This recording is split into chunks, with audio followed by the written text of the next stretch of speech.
Bahkan Nabi Isa itu jelas bahwa tugasnya hanya memberikan dakwah di lingkungan seputar Palestina aja. Nabi Nuh untuk kalangan kaumnya saja. Tapi Nabi Muhammad SAW tidak. Ya, beliau diutus oleh Allah Subhanahu Wa Taala itu untuk semua kalangan makhluk manusia sampai dengan kiamat. Laisa laka minal amri syai'un. Muhammad SAW, kamu tidak punya otoritas untuk menetapkan ya bahwa seseorang itu hati-hati mesti diadab, dihukum, ataupun kamu tidak juga punya otoritas walau sedikit pun ya untuk menetapkan seseorang mendapat hidayah atau tidak. Pasti ya, di Nabi ya, walaupun beliau sebagai seorang rasul, sebagai seorang nabi, tapi juga tidak punya wewenang untuk menetapkan kamu dapat hidayah ya, kamu dihukum ya. Itu hak mutlak Allah Subhanahu Wa Taala untuk menentukan si fulan dihukum atau si fulan mendapatkan hidayah. Di poinnya, Allah Subhanahu Wa Taala dengan turunnya ayat ini, menurut para ulama juga memberikan gambaran, awas hati-hati, kekuatan dakwah dan kesabaran kepada Nabi SAW. Karena perbedaan Nabi Muhammad SAW dengan nabi-nabi sebelumnya, rasul-rasul sebelumnya, perbedaannya rasul sebelum Nabi hanya diutus untuk kalangan umat tertentu, terbatas sifatnya. Nabi Nuh untuk umat tertentu, sampai ke Nabi Isa untuk umat tertentu. Bahkan Nabi Isa itu jelas, termasuk juga disebutkan di Bible, bahwa tugasnya hanya memberikan dakwah di lingkungan seputar Palestina aja. Itu pun terbatas wilayahnya. Ya, Bethlehem sekarang itu kan Baitul Laham, asalnya Baitul Laham disebut dengan Bethlehem, itu kan sekitaran itu saja, sekitaran Palestina. Jadi nggak boleh keluar dakwanya dari situ. Jadi kalau sekarang misalnya ada yang membawa nama, saya membawa ajaran Nabi Isa, Yesus sampai ke Indonesia, itu kejauhan. Kejauhan nyasarnya gitu kan. Harusnya daerah itu aja. Tapi Nabi Muhammad SAW tidak. Ya, beliau diutus oleh Allah Subhanahu Wa Taala itu untuk semua kalangan makhluk manusia sampai dengan kiamat. Sampai dengan kiamat. Karena itu, ini persoalan perbedaannya. Nabi dulu ketika berdakwah, Nabi Nuh untuk kalangan kaumnya saja. Nabi Nuh kaum tertentu. Sampai ke Nabi Isa alaihissalam kaum tertentu. Jadi kalaupun ada persoalan pada kaumnya misalnya, persoalan dakwah sudah berlangsung lama, yang beriman cuma sedikit. Ya, Nabi Nuh itu kan Masya Allah, ya hampir 1000 tahun berdakwahnya. Hampir 1000 tahun, kan? 950 tahun berdakwah. Yang muslim berapa yang beriman? Kisaran puluhan saja. 20 orang, ya Masya Allah. Luar biasa, penentangannya banyak. Sedangkan ini madaratnya lebih banyak daripada maslahatnya. Maka memohon kepada Allah Subhanahu Wa Taala untuk memberi pelajaran pada umatnya. Mohon maaf, karena umatnya pun menantang. Ayo sini, tunjukkan kepada kami. Maka pelajaran yang dimintakan oleh Nabi Nuh ini untuk memberikan kepada keyakinan kepada umatnya yang telah beriman bahwa benar-benar perlindungan Allah itu ada. Jelas ya? Maka ketika diturunkan hukuman ke sini, ini yang hancur umat yang ini aja. Paham ya? Di Nabi Isa misalnya, Nabi setelahnya, ya ada Nabi Lut gitu kan, dihancurkan. Yang hancur umat Nabi Lut saja. Bukankah Nabi Lut sejaman dengan Nabi Ibrahim? Mereka saudara juga. Kan sebelum sampai ke Nabi Lut, mampir dulu malaikat ke Nabi Ibrahim. Di Quran surah 51, dari ayat 24-nya. Ya sampai ayat 26-nya teruskan. Itu sebelum datang ke tempat Nabi Lut, mampir dulu ke Nabi Ibrahim. Bertamu dulu ke situ. Ya dihidangkan makanan, tidak dimakan gitu kan. Dan seterusnya kisahnya sampai disampaikan kami akan datang ke tempatnya Lut untuk memberikan azab di sana. Di sezaman. Jadi yang dihancurkan umat Nabi Lut saja, yang umat Nabi Ibrahim tidak. Paham?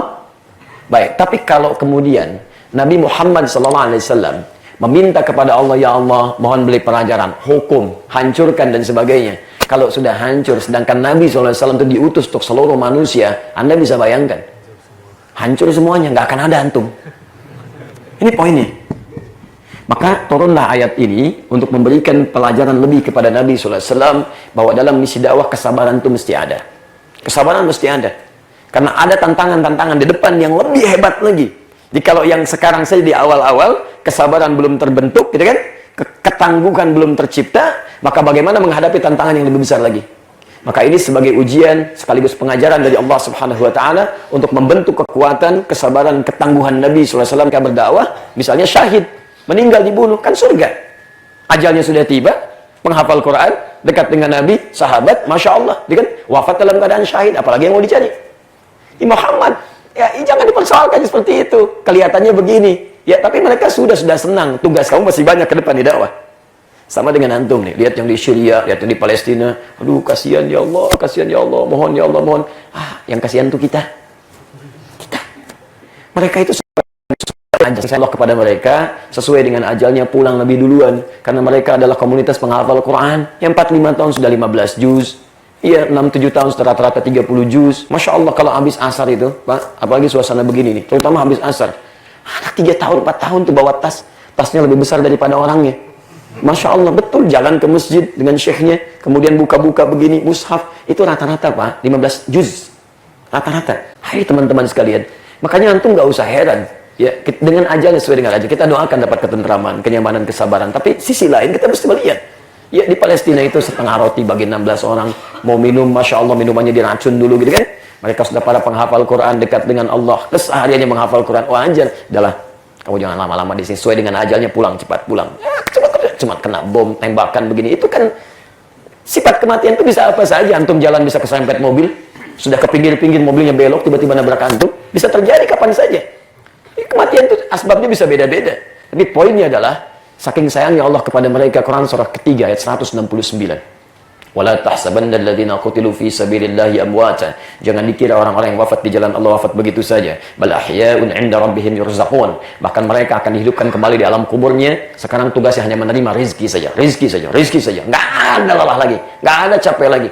Farihina bima atahumullahu min fadli. Mereka akan gembira luar biasa mendapatkan rezeki yang telah memberikan. Wa yastabshiruna billadzina lam yalhaqu bihim min khalfihim alla khaufun 'alaihim wa lahum yahzanun. Bahkan kalau mereka mampu untuk melakukan, mereka akan datang pada keluarganya mengatakan, "Enggak usah nangis ya, enggak usah sedih ya. Kami ini di sini bahagia luar biasa. Kalau bisa cepat sini nyusul."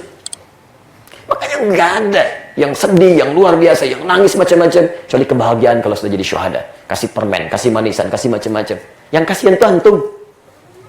4 tahun, 5 tahun, hafal Quran, dekat dengan Allah, Masya Allah, sudah, kamu sudah selesai. Daripada capek di dunia ini, makan roti dibagi, mau minum diracun macam-macam, pulang aja sesuai dengan ajaran sini. Di sini lebih indah, lebih enak di sini.